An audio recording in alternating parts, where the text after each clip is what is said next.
Hey guys, welcome back. Today I want to do a quick video talking about the Alec Baldwin flap and his use of a single action Army pistol in the movie Rust.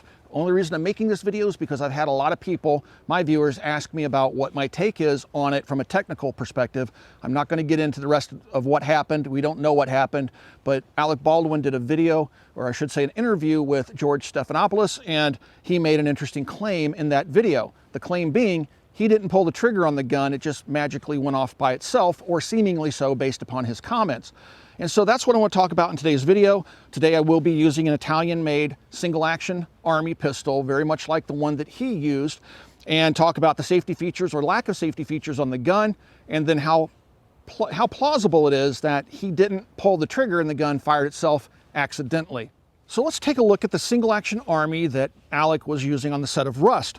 It was a replica made in Italy of an 1873 Colt design, and it's a single action. Single action means you cock the hammer manually, and then one action of the shooter is to pull the trigger, the gun would then fire. It might not make a whole lot of sense. You would think this would count as one action too, but they don't count that in the action. A double action revolver, the hammer's at rest, a loaded chamber, and when you pull the trigger, as you pull the trigger back, it performs one action, that's cocking the hammer. And then if you pull the trigger all the way to its release point, then it also releases the hammer, thus two actions. So that's how they define a double action versus a single action pistol. The original Colt design has no internal safeties. And so with no internal safeties, with the firing pin that's at rest against a primer in the cylinder, that can make an unsafe condition where the gun can actually be fired by simply hitting the hammer on the gun. And we'll demonstrate that for you.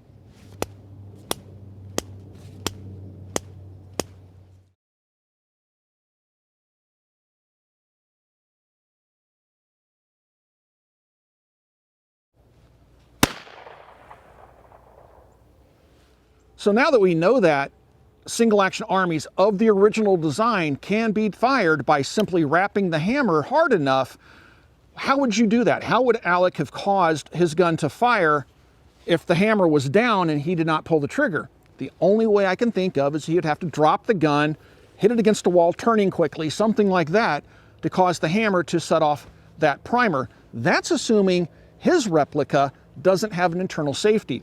Even though this looks like it has no safety, you don't see a transfer bar inside there, and it looks like it has a fixed firing pin, this firing pin's actually on a spring. And so unless you pull the trigger, that firing pin will not have the ability to set off the cartridge that's underneath the firing pin. You have to pull the trigger. So to get this gun to fire, as we did, I actually had to hold the trigger to the rear so that all the internal safeties were disabled and the gun was able to fire. But an original Colt would not have that safety. Whether his Italian replica did or not, I don't know. I read somewhere that the gun was acquired by the prop studio in 1966 or something, so it very well may not have had that internal safety. But with this gun, even dropping it would not cause it to fire, even with the hammer down. In the interview, Alec talked about grabbing the hammer somewhat and then letting it go perhaps, and the gun fired without him pulling the trigger. It's not really clear what he was trying to convey in his interview. So the question then becomes, can the hammer fall from this position with enough force to fire the gun? If it had a live round underneath it, that may cause it to ignite, but I don't think that would. So let's perform a simple test. I have to put the gun on half cock. I'm going to put a live round in the chamber. I'm going to rotate it so that it falls underneath the hammer. I'm going to cock it, put the hammer at rest on there. And then I'm pulling the trigger because I want to disable the internal safety. And I'm just going to pull the hammer back before it engages the half cock and see if I can get the gun to fire. I can't. It's going to advance the cylinder if I pull it any further.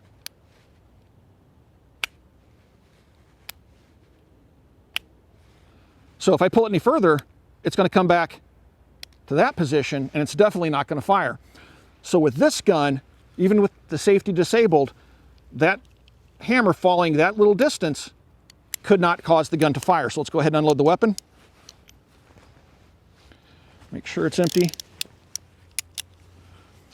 So the only way, based upon what Alec said in that interview, I can see this gun firing with him thinking he didn't pull the trigger would be this way. Let's go ahead and load the gun back up again. Got to put it on half cock. I always think I'm using a Ruger. You don't have to put on half cock.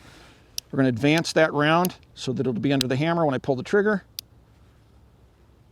Okay, so the only way that he could have fired the gun accidentally would be, or without intention, negligent discharge, I know you guys are going to blow up the comment section with that, is to have held the trigger back, cocked the gun like this, and then let the hammer slip while pulling the trigger, thus causing the gun to fire. Now, I think if he didn't do that, it's more likely he did that. So, does that mean he didn't pull the trigger? No, he would have had to have pulled the trigger to cause that to happen, because if he hadn't, when he pulled the hammer to the rear, it just simply would have stayed to the rear. He had to have his finger on the trigger. Even if it was from the half cock position where you can't pull the trigger, it's not going to fire. So if he said he pulled the hammer to the rear and let it go, that's how the gun fired, assuming he didn't do that, okay? So that's my opinion on what transpired based upon Alec's comment in his interview with George Stephanopoulos. I look forward to your comments down below, guys. Let me know what you think. It's certainly something that made me think twice when he said it, and some folks even found it a bit cringeworthy. But let's see what your comments are down below. I'm not condemning Alec. We don't know what happened. We're going to have to wait until the investigation is done to figure out if there was any wrongdoing or how a round wound up on the set. This video has nothing to do with any of that. I'm just looking at the technical aspects of what happened based upon what Alec had said in his interview. All right, guys, if you enjoy the content here at the Military Arms channel, please consider joining our Patreon. There's a link in the video description below. You'll get early access to videos like this one. You'll have direct access to me. I answer all private communications. And also, right here on YouTube, you got that little join button underneath the video player you're watching right now. Mash that join button and support us here on YouTube in the age of demonetization. Last but not least, guys, please swing by and check out coppercustom.com. Thank you for 13 years of support, and be safe out there, guys. We'll talk to you soon.